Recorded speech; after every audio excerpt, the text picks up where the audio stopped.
Hey and welcome back to another video by me, Oz at Tap Into Plumbers. Now today we're going to be installing these new Water 2.0 water filters. One's the fluoride one and the other one takes out all the metals and little microfiber plastics inside your normal water coming out your tap.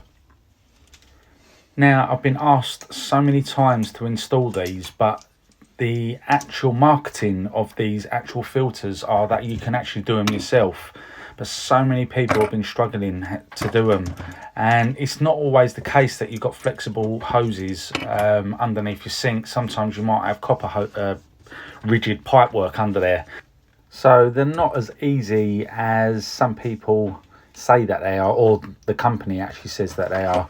I mean, if you're skilled enough you could probably do it, but you know, from what I've been hearing and seeing lately, that a lot of people can't do them, and hence the reason I've done quite a few of them lately. But there you go, it is what it is, and let's crack on. So you want to make sure that you've got the pipes in the right place, so you've got an in and an out. So it says it clearly on the actual filters itself. So if you've got the fluoride one, you don't always have that one, but you can have that as well. They literally just clip in together like a push fit fitting. They go straight in. It's an easy, they are pretty easy to put together, to be honest with you, but they're just, the installation is a little bit scary for some people. So once you've got your in and your outs, you're literally going to put that little washer in a non-return valve, which is that right there. Tighten it up.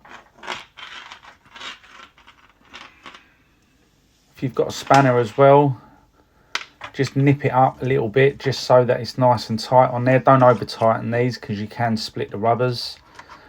Connect it up to the end of the tap hose, just like so. Nip it up with your adjustables. Again, not too tight, otherwise you can split the rubber inside. And then pop that hose on the outlet. So you've got inlet of water and then you've got outlet of water.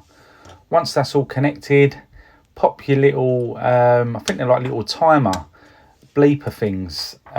So it will tell you like in a year's time or 6 months time when you need to actually change the filters over. And it also comes with this little bracket, which is quite cool. It's got a little double-sided sticky tape on the back of it. It literally just clips in. It's quite easy to do, to be fair. It's quite a nice little added feature to it, rather than putting in screws and stuff like that. Pop it where you need it and then stick it back to the wall. And that is pretty much it.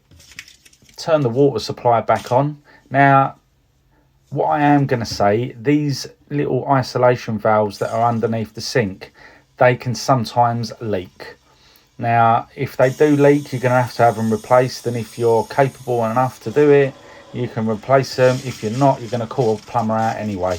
So yeah, just be a little bit careful, because sometimes these can fur up with lime scale and this, that and the other, and then they can start to leak. So just be a little bit careful with those, because they are temperamental. Push little buttons on top of these little timers, bleeper things. Not quite sure what they are, but they will bleep in probably 6 months to a year's time to tell you that new filters need to be changed. So that's pretty much it. Open up the tap, let it run through for a bit, and the job is a good one. You now have clean filtered water. See you on the next one. Don't forget to like, subscribe and comment down below.